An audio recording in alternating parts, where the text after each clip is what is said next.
The life we are living is here now. And our purpose in life is not doing something. Our purpose in life is being now. And we are not separate from the universe. We are not a separate object trying to achieve something, but rather we are being here, that we, through our just being present now in the moment, we allow higher power to live through us.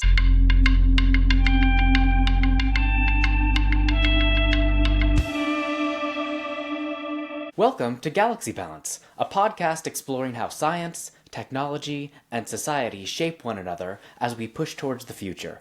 Each episode brings long-form conversations with scientists and entrepreneurs working at the edges of innovation, where progress must be balanced with ethics, safety, and human impact.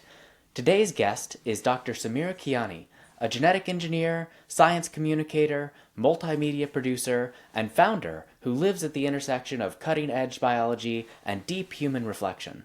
Samira's scientific work spans genome editing, immune modulation, and regenerative biology. She is the co-founder and CTO of HexenBio, a regenerative biology company building synthetic human development modules to rejuvenate cells, the co-founder of GeneXgene Inc., a biotech company advancing immunotherapies through epigenetic control. Beyond the lab, Dr. Samira is the creative force behind Soulful Innovation, a framework for integrating rigorous science with philosophical inquiry and a deeper understanding of our connection to living systems. Her award-winning documentary, Make People Better, which premiered at the Hot Docs International Film Festival, explores the human and moral dimensions of gene editing and technological power. Across science, film, and storytelling, Samira's work invites us to rethink not just how we innovate, but why and how we hold both the light and the shadow of progress with wisdom and care. Samira, welcome to Galaxy Balance. Thank you, Corey. It's a pleasure to be here. I'm very excited about your podcast. Seems like you're asking very interesting, important questions. Great, we'd love to have you on. So I want to start always with the origin story and how you got into science. So before we dive into your latest work, I'd love to hear how you first fell in love with science and what shaped your path to genetic engineering.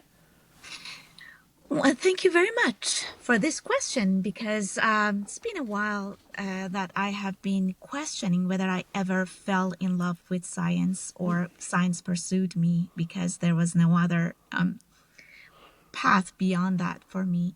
But let me explain to you what that means. Well, I grew up in Iran, and during the time that I was in Iran and I did my undergraduate in Iran, there wasn't many option in front of you as a young person in a society where the options are limited, and if you want to be successful, you need to pursue certain type of degrees. And I guess I have talked to many of my friends and on that side of the world, and this is not necessarily unheard of. It's part of the culture. There's a strong emphasis, for example, in science, math, and that's the part of things that you would do. So naturally, when you're in school growing up, if you're a high achiever, that are the type of things that you become introduced to. And if you are gravitating towards art or other things, it's kind of like frowned upon. I was in that school of thought, although I was very, very drawn into art. I was, kind of pushed into the path of science. I was a high achiever. I wanted to be the best growing up. And so I went to, I excelled in our entrance exam of university, that part of the world, for getting into the university systems. You have to take entrance exam. These are national-wide competition that you compete for free public universities, which are higher level and more higher quality, actually, education that you can get. I got into medical school. This is one of the best medical school program in Iran. And right off the bat, I was like, oh my God, what? I don't really like this. It's not me. What should I do? Because I wasn't really drawn to this idea of just being memorizing things. Go to just looking into these books and just read and memorize and go to exam, I wanted to look for some things that are unknown. But I didn't have a chance to change my path for a variety of reasons. So I stayed in medical school, but I was always drawn into paving my own path, doing something that no other person does.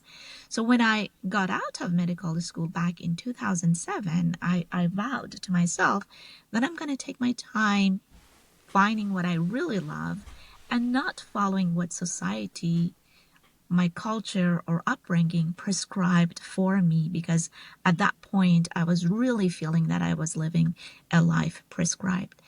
I had the opportunity to leave Iran, go to the UK, and then to the US. I entered the US in 2007, and I promised myself that I find the path that I really love. So the 2-year pursuit started for me from 2007 to 2009, when I started exploring many different things, kind of originating. Now I look back, and it originated from a desire to do something that is more like humanistic, artistic, rather than just science, which to me at that point, that exposure that I had to science, that type of exposure that I had experienced, was very dry, very measured, very number based, and I couldn't relate to that. I pursued so many different things. A lot of people know my story, but I actually went through art, drama, psychology, fashion,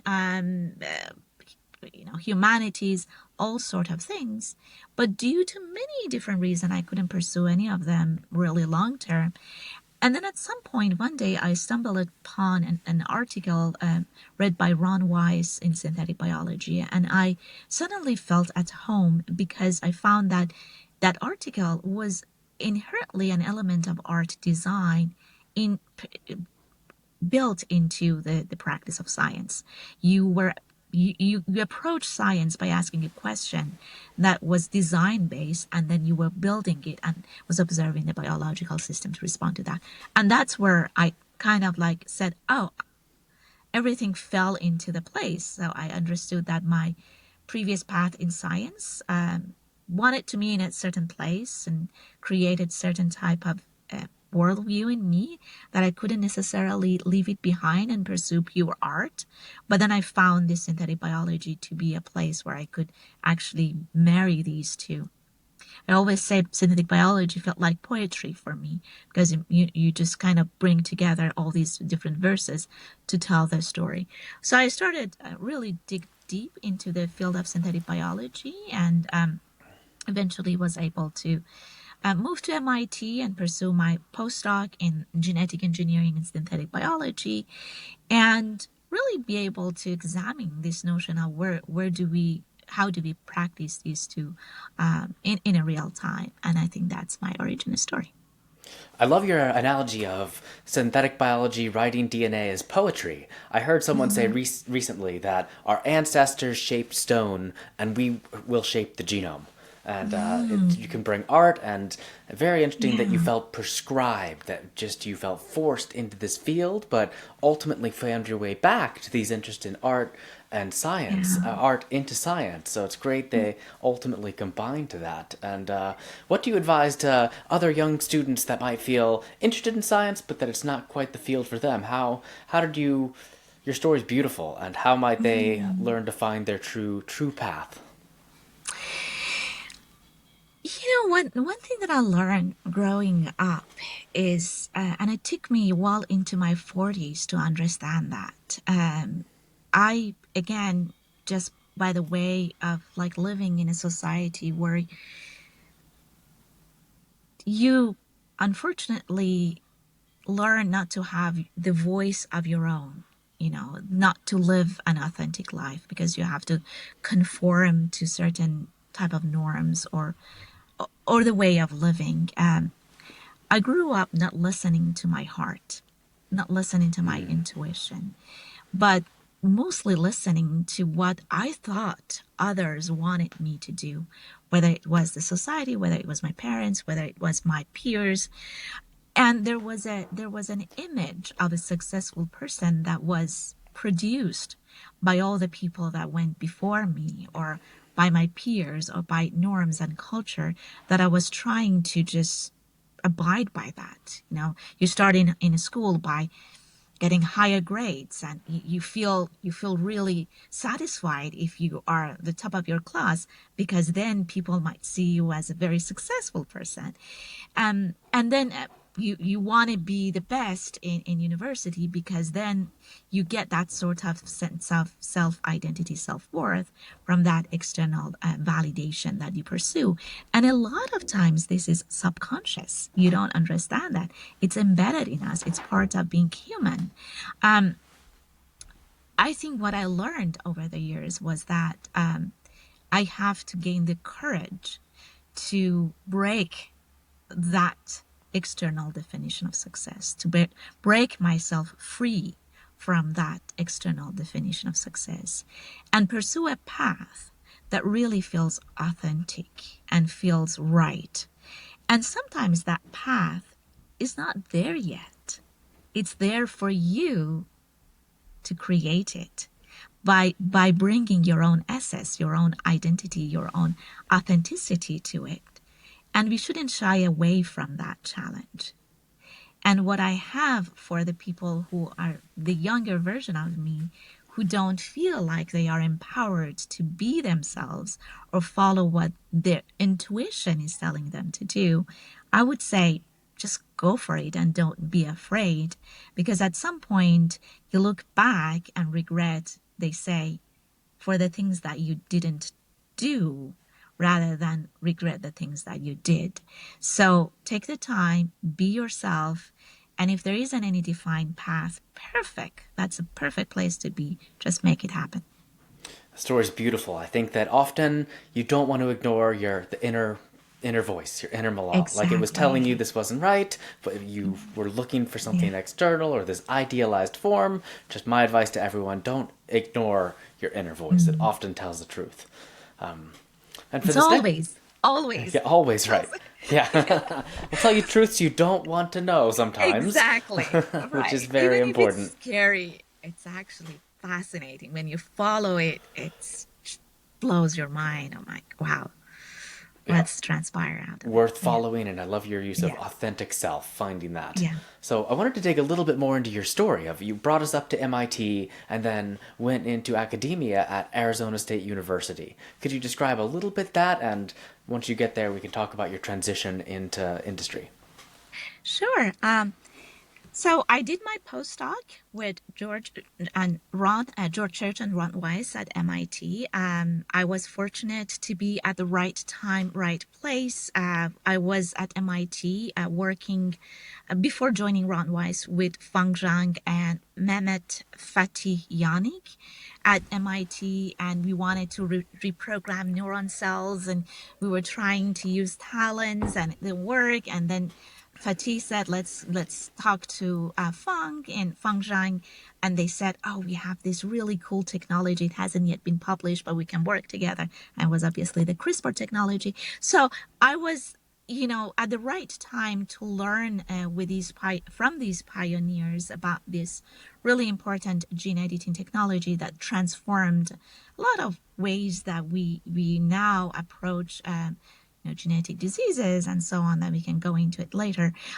So by learning these new tools that are more powerful to rewrite our DNA code, I was able to bring this to the field of synthetic biology after I joined Ron Weiss's lab. And the question that really fascinated me from the very early on, that was partly in large actually motivated by my dad being diagnosed with pancreatic cancer at that point, was the idea of how we can translate these new powerful, fascinating technology faster to clinic, because patients don't have time for us to take like 2 decades to bring these into the clinic.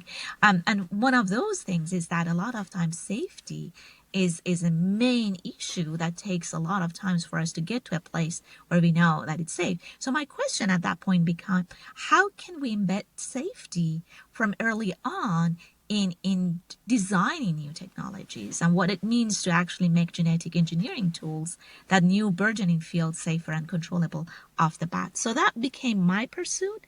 And after about 3-4 years at MIT, I decided that I wanted to just pursue as an academic to continue this line of inquiry. So I applied for faculty position.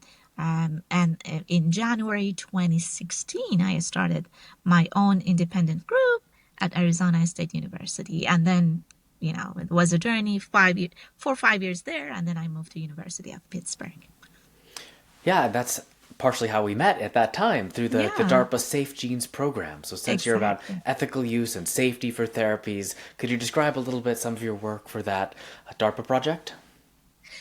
Yeah, so as soon as I started my faculty position, I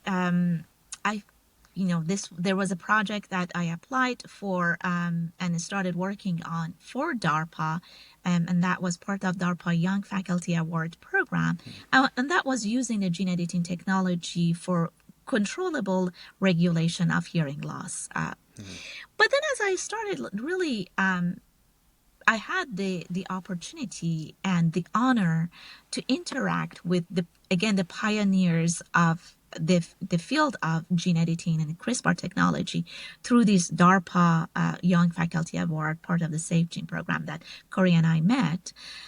And then I was sitting in these rooms and I was listening and observing my basically mentors talking about the really power of these technology, which we all were aware of, and how they can transform the future of humanity in many different forms of shape, whether it's in agriculture, whether it's in, animal diseases, or whether it is in therapeutic and human health and anything. You can name it, and something that we could actually build a tool to manipulate DNA. And then we should have a conversation with public to inform them about the power of these technology. We have to have that conversation. But one thing that fascinated me is that for most of my colleagues, the conversation stopped at that level. And that was like, we need to have that conversation. And that would be the end of the talk. And then the next person would come in and talk about the next way of like making this technology different or better, or application of this. And the conversation, at least among the scientific community themselves, it never continued. There were always ethicists, or there were always, other type of thinkers in the room that could ask that question, but that question never became deeper and deeper by the scientists themselves, maybe partly because we thought that's not our job. Our job is to raise the alarm, but then focus on the technology. And that was very curious for me. And because I was always fascinated in the intersection of art and science, or maybe I was more drawn somehow to the human side of the work rather than the work itself, which I was always struggling how to find a balance. I was like, how can I, as a scientist, use this opportunity and my previous experiences or interests in this space of art, storytelling, and humanity to start bridging this basically gap. So I started thinking about different ways we could do that. There are a number of projects I started as I was a faculty at Arizona State University, and then I was running my own lab. I started working with a filmmaker that got introduced to me through a friend of mine, and also applied for a fellowship with AAAS American Association for Advancement of Science, Leshner Leadership Institute for Public Engagement with Science, and also started all those other things that normally a scientist, especially the ones that just started their lab, don't do, because they needed to be focused on making the lab work and get their tenure. But I was so fascinated that I couldn't wait. I thought I wanted to do that. So the collaboration with a filmmaker opened up an opportunity to start a documentary film called Make People Better, a process that took 5 years, as well as another project called Tomorrow Life, that is a multifaceted project that we worked through a number of different art and storytelling projects. And all of this is for me to first understand myself. I was driven by my own curiosity. How can I do science differently if I extend my reach beyond the lab and think about these questions beyond just the scientific question? And I have to give a shout out to a wonderful friend of mine, and I would say great influence he had on me, that unfortunately he passed last year with lung cancer at a very young age, and left a big hole in my heart, but maybe also inspired me more. Gaiman Bennett of Arizona State University, an anthropologist of science and religious studies, where him and I, when I met him at Arizona State University, he started asking me questions that made me uncomfortable. And he asked me about whys more than hows in terms of how I do science. And that awakened a sense of like some sort of ethical, moral questioning in me, which led me over that path. Excellent. I'm glad you brought up your film, Make People Better. Such a central, aspiring, and inspirational topic of the first gene-edited babies. I think this really shocked the world, and it's kind of been radio silent since then. There's been discussions and groups, but now, with certain companies now emerging this year, like Manhattan Genomics and others, set out to bring a path forward and perhaps overcome the ban. What do you think about this topic, and what brought you into it to make this documentary? Thank you. Again, the first driving force for me was this burning curiosity in me.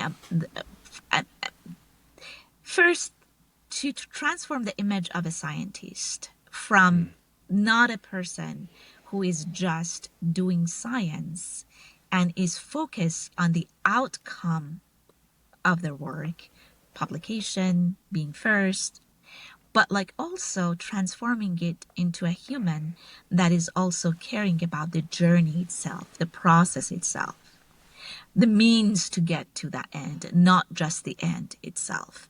And which means in practice, not just asking what type of things we can do, but how we get there and why we get there, right? That was the initial force that, became really more and more as I went into these meetings with the scientists, which really were mostly only focused on the scientific inquiry and less on the other aspects. It became more and more clear that I wanted to do that. So that was the initial drive, the fire behind actually going after and working with this filmmaker. And early on, as we started brainstorming about what type of the film we want to make, I really volunteered and say, as a scientist, I want to be very active participant in this process. I want to come with you, and I want to become a filmmaker myself, because I want to step on the other side and to be able to ask my colleagues and myself questions that I would normally not ask as a scientist. And so that process took 5 years, obviously, and we, through this process, we we went to China. I stumbled upon J.K. Hay even before he published, and this whole story came out. I'm sure you know the backstory behind Make People Better and how the J.K. Hay story got known. and I can give you more, but really, what I learned about, this story, and I can go through how later. I don't want to deviate the conversation. Um, but what we learned through these 5 years of talking to many different scientists, physicists, sociologists, anthropologists, and as well as the JK himself, was an interesting pattern, actually, that was repeating itself through history. But in this case, it went a little bit wrong, but now we are saying it coming back again to its course.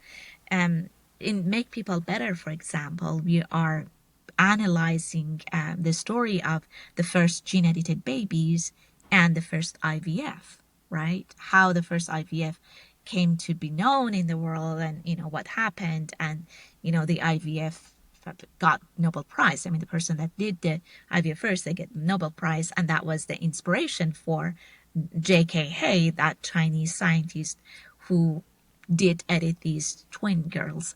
That was his North Star.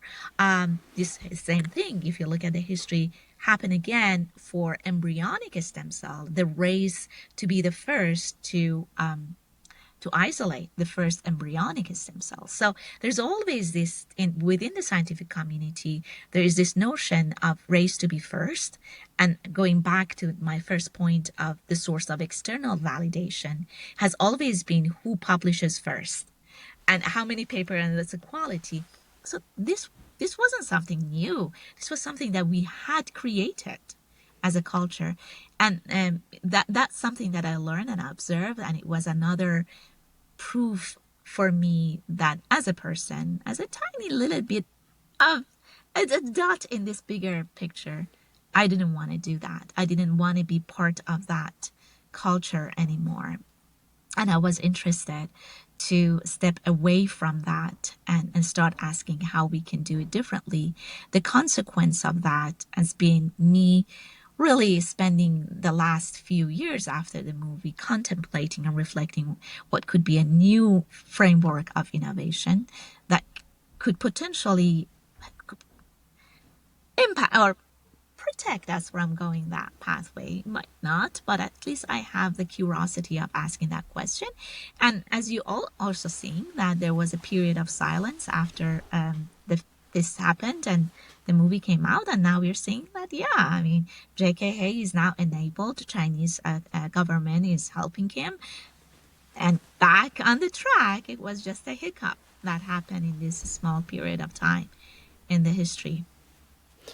Yeah, I love that your friend you mentioned questioned you about why, and scientists often don't think about this. And the race to be first, the race to publish, this gets lost. So I really applaud you for bringing this discussion home, and I want to share an experience with my Safe Genes experience. When we thought about applying, members of the church lab, I recall deeply, someone said, why don't we just make the worst virus and figure out how to contain that? And George was like, I don't know if that's the right idea. So let's think, yeah, that maybe as a scientific tool, but you've made the worst virus then.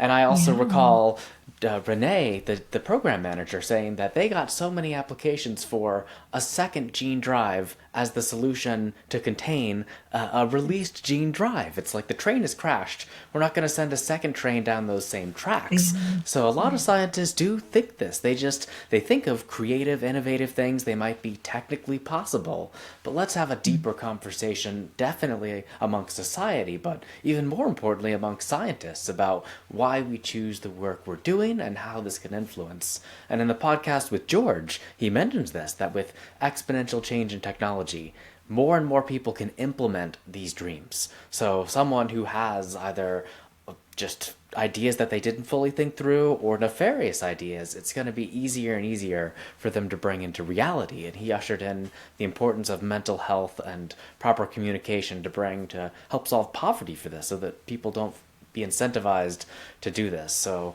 thanks for thinking about these questions. And beyond the documentary and the movie, how are you in your life now bringing about these discussions about why we do the science we're doing? Well, thank you for asking. So, for a period of time, well, let me just give you a little bit about what happened in my life. In 2020, as I was really on the peak of my academic life, with a new high impact paper coming out, high NIH grant funding, but in the midst of the pandemic, with this growing shadow in me that I am more and more living a life that is not authentic in me, I made a choice that I cannot live my life like that anymore. Um, Being an academic, a pure academic, and living and leading a lab with the current version that I was working on, even if I was trying to bridge the science society through my Tomorrow Life initiative and other things that they don't feel right to me. And it was also some other personal matters that was going on. So I made a drastic choice in my life. I left my marriage. I left Pittsburgh, and I drove my car to New York, and from there to California. And from that point, I was ready at that point in my life to let go of everything that I had built so far and start over. My faculty position, my personal life, because I thought I could not anymore live a life that wasn't feeling authentic. And I know at that period of time, a lot of people went through similar transformation. I think pandemic, with all the horrible impact that it had in people's life, catalyzed some sort of transformation in people's life, including mine. But one thing that I went through that was really, really scary for me is the idea of letting go of all of these things that I had tried so hard to achieve, that image that I had built of myself in among my peers, in society. I had just got my tenured position, got my tenure like 6 months before that. And at that point, I was like, so what?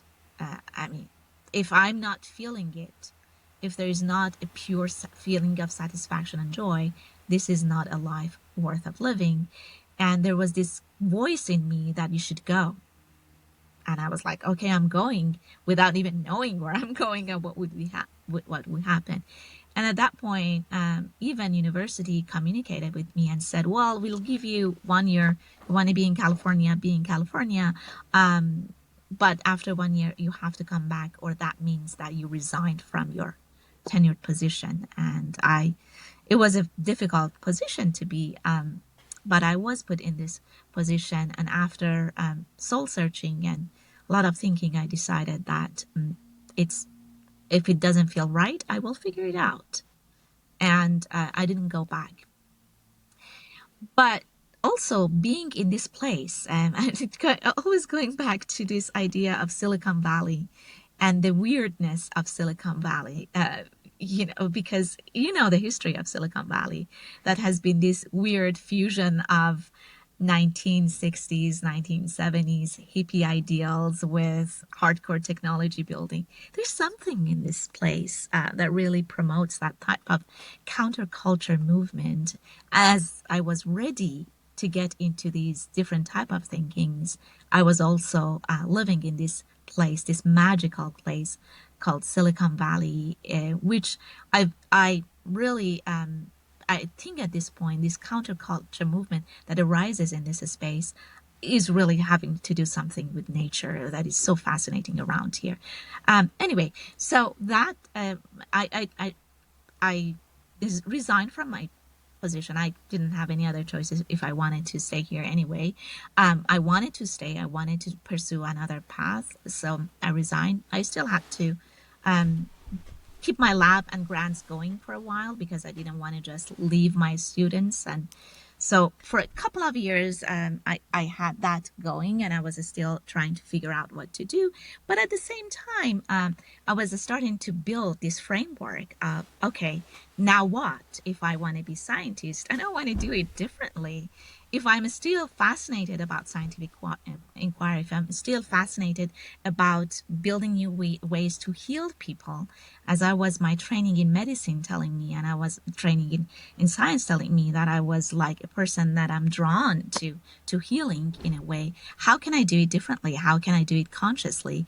And I've been thinking about these, as I said, my mentor, Gaiman Bennett, really helped me going through that path and read and start a new path towards spirituality that was completely new for me because I was not a spiritual person before. I mean, every being is a spiritual being whether they know or not, but overtly a spiritual practice.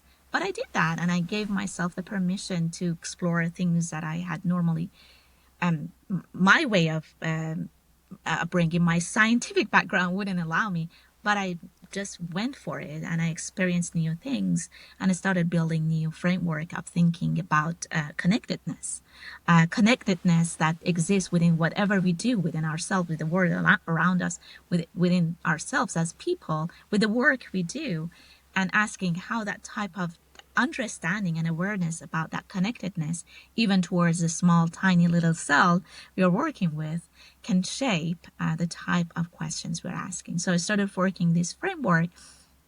And in 2024, there was an opportunity that I, and together with the people whom I really valued, came together, and there was an opportunity to start a company. And I was like, great idea. I can start a company, and at the same time, I can put myself as an experiment into this company and start asking these type of questions and put these, make this company building a practice of these type of conscious innovation that I have been thinking of. So that company is HexenBio, that I'm currently co-founder and CTO. I completely came out of university, closed my lab last year, and I am focusing on company building while every day asking myself how I can do it through this concept of conscious innovation. Excellent. I really admire the release and the surrender that it took to leave there. That it takes a leap of Yeah. faith, and I think a lot of humans really suffer from sunk cost fallacy. You already put all this in, like you said, you just got tenure, very few leave after that point. You're in a Yeah. safe position. So I admire your search for authenticity to leap out into the void and that Silicon Valley counterculture mentality. A lot of great things come from that. And I've heard a philosopher say that culture is an operating system. And I really hear that from your talks of early in Iran, that you're pushed into a certain way of being, a certain type, against your true authentic self. And then perhaps again, with the jobs you get into, could have very easily just gone along with what you feel you're supposed to do. And I'd encourage everyone to really think deeply about their authentic true path, and I think you're a great story for that. And want to learn more about HexenBio and how this aligns. Are you finding that this aligns with your true authentic self? And through industry and through this startup, are you able to bring about the synthesis of art and science and healing that you were trained to do? Thank you for asking. I think it is a process. It is a journey. Let me tell you how this is working for me, and it's in a way. So the company HexenBio's mission is to extend human health span through rejuvenating cells from older developmental stages by exposing them to a synthetic tissue that we have developed and have published about, which mimics the early human development in the womb. So you actually create a very young niche and expose the older cells to this young niche. And by virtue of them being in an environment which is younger, they become younger. That's the premise of the company. Very interesting. So, yeah. Go ahead, sorry. Thank you. it's the premise is beautiful. The question is beautiful, and that's not the first company. 4 years ago I started another company, GenXGen, which is still going. It's about epigenetic therapy for immune modulation. For me, it wasn't much of the question itself that fascinated me, and I felt like I want to experience that in HexenBio. It was partly the question, partly was the team, and partly was the right moment for me.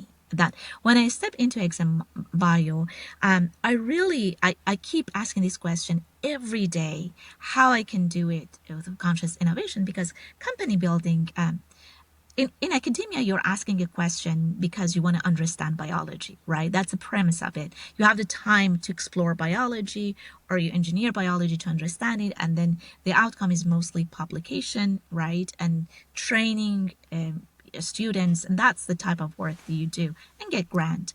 In an industry, your job is to bring a product fast into patient, right? That's the commercialization. There's a time, there's a the element of time here that is really important, and then there's an element that you normally don't have in academia, the responsiveness, the responsibility that you have towards the stakeholders, including your investors, that can drive and dictate some of the activities that you do. And so for me, when I brought this concept of conscious innovation to this position that I am constantly challenged every day of how I can actually remain conscious and then push the company forward towards the goal. And I have done a lot of reflection about this. And one of the things that is I try and I fail repeatedly. I have to say it's hard, but at least I am conscious about that, and I try again the next day. Is that, first of all, the journey for me is important. I try to remind myself that it doesn't matter if this company fails, if we don't get anywhere. At least I promise myself that through the journey, I become a better person and I empower others to become the better person. That is one of the things that I every day remind myself. And so what does that mean in practice? So that comes through for me. And one of my guiding principles, for example, is that treat humans that are doing the work with you as humans, and not rather like a machine that are they're trying to deliver something. So bring more empathy towards your colleague, and try to if there are disagreements, or if there are things or challenges that is part of everyday operation of any institution, approach it from that a space of empathy, compassion, and care. So that's one of the meaning of conscious innovation for me. And then the other meaning or ways of conscious innovation for me is that then goes back to actually what we do, and how we create what we create, and why we create what we create. So I try to kind of encourage people in a company to read certain books, reflect about certain questions. We have conversation around those, and as we start gearing up for new directions or new type of experiments or new questions, we really I encourage and I practice, and these are all learning opportunity for me too. I haven't figured it out. I'm just experiencing and learning myself, but trying to ask much deeper, respectful, caring question, not only towards the patient and the outcome, but also through the tools, towards the tools that we are using, which are cells, animals, and so on. And what does that, kind of understanding that those are beings that we need to care about in different shapes and form. For example, if you use cells, I didn't have this philosophy before. If cells were cells, you thaw them, you put them in culture, and you passage them, that they were tools. But at least I force myself now to figure out what are their origin story. Like, for example, we have we sometimes use PGP1 cells. These are George's cells. And I was like, I want to have this conversation with George. We are using your cells. What does that mean? Really, what does that mean? And then we are using these other cells from other people. And then we are using these other, there are so many different cells. What are their origin? What is the story behind them? So bring that type of presence and awareness to the work we do. It's part of the I love activity. that origin of cells, and we've talked about connectedness from a person Yeah, level, and even as a person, we are connected amongst the cells. And you mentioned yeah, PGP1. I've cultured them extensively, done extensive genome edits in these cells, and talked with George. There are probably more PGP1 cells outside his body in labs across the world, exactly. frozen and in culture, than are in his body. And what, if any, connection still remains between them? And HeLa, another common cell I think most people know the history of. Henrietta Lacks, who unwillingly, I guess it was legal at the time to do this without consent, but have taken her cells, and many companies have profited extremely from this. And while I was at Hopkins, they continue to meet with her family's descendants. It's really great that they've made some progress on keeping some information confidential and making some advancements in laws so this can't happen again. But one concern of some of her descendants is that part of her, her soul, or whatever they think, can't let go, that she's trapped because parts of her are being cultured. So I really love diving deep into it, and they bring up some interesting philosophical questions of like, what's your origin story? Very well said. That's actually very, very fascinating. No, I obviously have thought about HeLa cells, and this question of part of the person with the cells fascinates me too. I've been thinking about, all those questions. Yeah, and this connection of Because yeah, what exactly. connection it remains? Okay, will we one day study that? But wanted to dive back into the science of HexenBio. We've had Mm, several people on the podcast for aging applications, from George, Aubrey de mm, Grey, Chris Bradley from Matter Biosciences, and very excited about epigenetic reprogramming, so using genes to bring it back. mm, But sounds like you're mm. doing quite a different approach to expose them to younger or embryonic tissues. Could you describe a little bit more about what cells of a patient you would expose and how you make that environment that can rejuvenate? Yeah, I'm not sure how much of that I'm allowed to reveal at this Fair. point, Corey. The company is still in a stealth mode. Part of me is, definitely it's about open communication and transparency. I think the more information will coming up soon, so I have to be a little bit patient in talking about that. Fair. But will come out. But it's basically the concept of it is really, for me, it's this idea that um if this the sense of place, right? When you we know that cells are cultivated, any cell, to be alive, to be happy, they need to have the right niche, right? Even for human beings, for any sort of human being to thrive, they need to have the right environment. And it's possible that sometimes when you go back to your motherland after you are so far away, there's a sense of youthfulness, and there's some sort of sense of rejuvenation that you feel as human, in our soul, in our being. The same concept, the same philosophy is applied in what we do in HexenBio.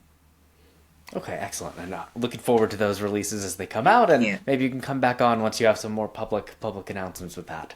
But wanted to dive into one thing you mentioned of how you can be in this role is seeing people as humans, not just treat them as a cog in the machine. I've definitely seen this with some big academic labs, some other companies that are very cutthroat and really just grind people down, but I think people perform best when you treat them as a human. You know their story, where they're going, and you can guide them, and that doesn't just mean soft and fluffy. You need to work, and you need to work hard to accomplish things and to grow as a human. But what specifically with starting a company, I believe you're in California, is that right? Yes. Yeah, so Yeah. the one thing that I've seen discussed, there have been some papers on it, is California does not allow non-competes. I know here on the East Coast, I was talking to a friend today that they feel stuck, that they've done this work many years in it, and because of the last company they worked at, they just feel stuck, they can't go on. So how do you balance certain laws as an entrepreneur to protect your business interests versus supporting your employees to grow academically and throughout their career? Well, that's my really first guiding principle as a human, that I will support and support them as a person to thrive. So, what I do with my people, and again, let me preface. Let's step back and tell you something that One of my regrets as in early days of starting my lab is exactly what you said. I learned that in order for me to be successful, we need to move fast, we need to publish high quality, we need to be the first. That was my guiding principle. The first, I would say, 3 years of my academic position, coming out fresh from MIT, you have that, like, that thing that MIT gives you, like, so I I unfortunately failed to see some of the people who work with me as a human, and acknowledge their shortcomings as human. They're something human, and rather had this sort of angst about them not working hard enough, and that I needed to push them through hard enough. That means that I've missed certain opportunities, maybe, that I could help them grow into the better version of them. So as a result, I was facing this really polarity of, I want to keep them, I want to let them go, what should I do? And I always had this, like, think about people when I was in academia. So when eventually, when I grew up, my promise to myself, I observed that, and I realized that was a wrong thing to do. It was me learning few things. And so when I grew up, into my role and as a university professor at University of Pittsburgh, and then afterward in my other position, I promised myself that no matter what the rule of the institution has, I find a way to nurture people. Like, for example, even if a person is not delivering what is expected from them in their position, really try to have a candid, honest, transparent, and at the same time caring conversation with them. And even if the solution is that for them finding a better place, a different place, because that is a place for them to grow, have that in a really thorough, transparent conversation, so that they don't feel that they are being attacked or eliminated or whatever for reasons that they don't understand. So that has been my philosophy.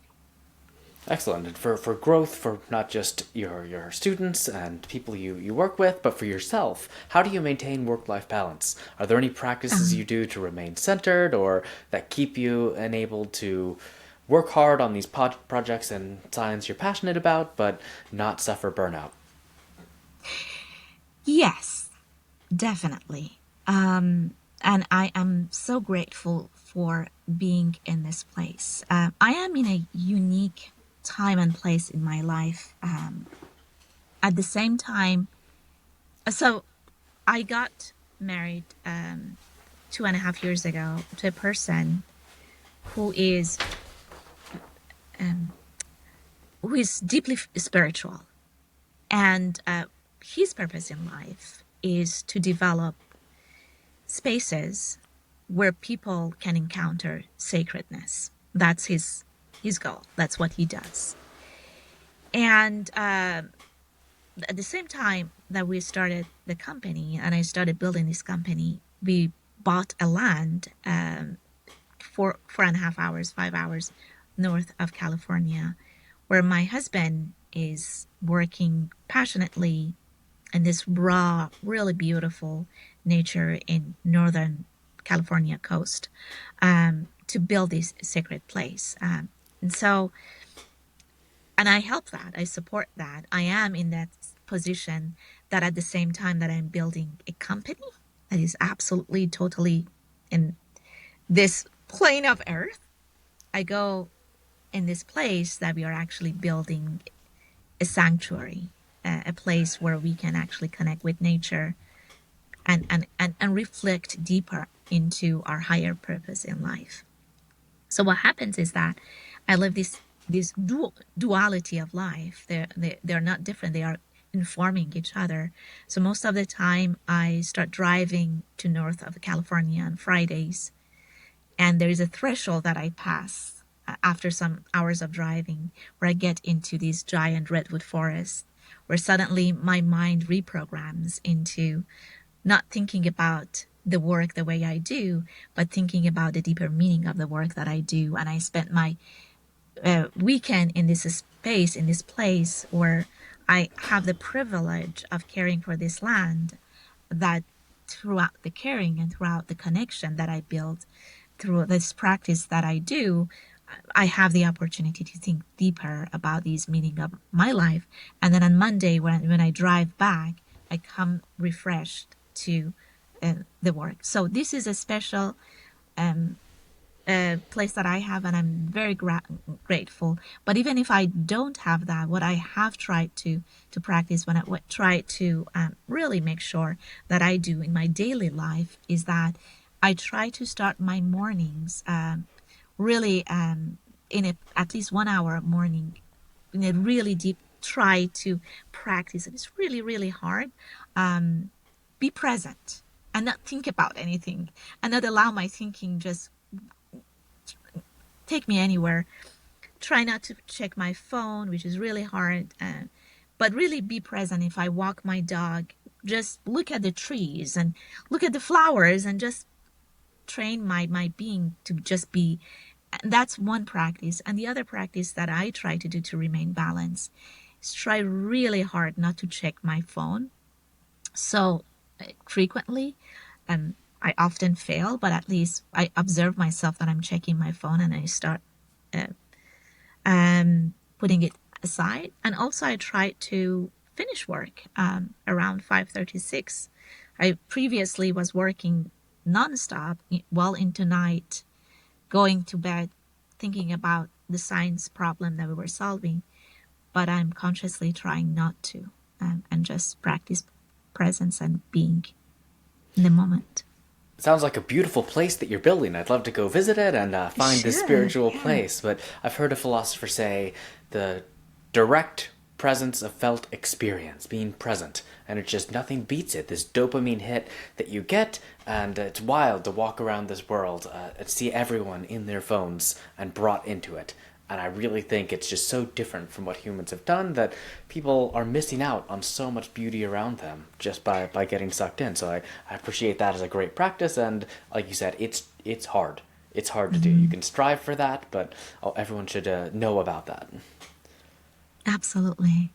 And so we're coming to the end. I want to talk, I always ask everyone about the role of science fiction. How has science fiction, if at all, influenced you? Are you a science fiction fan? And if so, how has it influenced your work? Corey, I'm not a science fiction fan. I have to admit that throughout the years that we were building, we were making and producing Make People Better, I was influenced by my director, Cody Shee, who's a big science fiction fan. But I never found connection with science fiction, partly I don't know why, but mostly it's because a lot of times science fiction's stories are not making a utopic version of the future. It's not about utopian future. It's mostly about dystopian future. I think I have been always interested in asking how we can build a better future. And I know a lot of scientists take their inspiration from science fiction. So a lot of movies that we've watched, but hasn't been that for me. And I think, a few years ago, I started a project that there were some issues, we couldn't really implement that. But the project was called Our Future Life. And that project was aiming to bring a complementary world to science fiction, because science fiction was a world, as I said, is storytelling, but there's some element of negativity or our caution about the future that might go wrong, or things that we could do that might not work out. But the idea of Our Future Life was to invite collective imagination of all the citizens of the world to imagine a positive future and tell that through short films. we started really planning for that and found partners, but eventually, due to the lack of funding and support, we couldn't implement that. But that's my philosophy towards science fiction. And it's great that you have this observation. That's why I like a lot of science fiction from the 50s through the 80s and early sci fi TV like Star Trek. These had a very positive vision of where we could go. But I've noticed a great trend. Most science fiction is dystopia now. And I do wish it was more balanced or towards the positive thinking, but maybe that sells, that fear sells. But certainly I hope we can enter another area of positive science fiction for the future, but definitely acknowledge why you feel that way. So, just want to ask you one final question about your work. Of what are you most excited about? What's your future vision, and what do you see for you both as a scientist and a storyteller and as a spiritual being? I There are so many things that I'm excited about future, but I have started not to pay attention to them anymore. And I think part of it that I would like to finish this podcast and leave your audience thinking about, as I am thinking of every day, is this notion, this idea that I've been reflecting upon by Eckhart Tolle, where we basically, when we talk about our purpose in life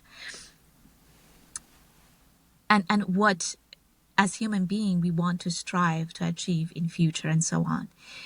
One thing that I have learned that has deeply resonated with me and I'm trying to practice is that the life we are living is not in future. The life we are living is here now. And our purpose in life is not doing something. Our purpose in life is being now. And we are not separate from the universe. We are not a separate object trying to achieve something. But rather, we are being here. That we, through our just being present now in the moment, we allow higher power to live through us. So if I have that vision, which I'm trying to understand and live by, then the future and purpose become less important for me. And again, this is not something that I claim that I have achieved. No, but it's my ambition to achieve. It's my goal. It's my desire to get to that place, to practice being and not worry about the future and let whatever needs to happen through me in the moment to happen. Well said. Very beautiful way to end the podcast. So I just wanted to say, Samira, thank you for taking the time and sharing your perspective. I've really enjoyed the conversation with you today and grateful for the opportunity. Thank you. Thank you, Corey, and thank you to your listeners for tuning in.